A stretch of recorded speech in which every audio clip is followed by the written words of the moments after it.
Assalamualaikum warahmatullahi wabarakatuh. Salam sahabat pesona dimanapun berada.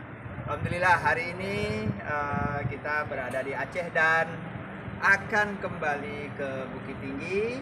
Nah, inilah sahabat saya, perwakilan kita yang ada di Banda Aceh yang bisa menguruskan liburan kita selama di Aceh dan Pulau Sabang serta kawasan Aceh lainnya.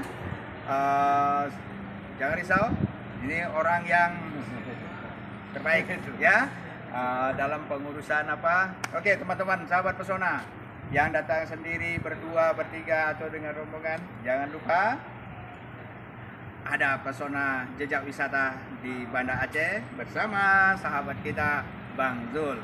Merdeka. Merdeka.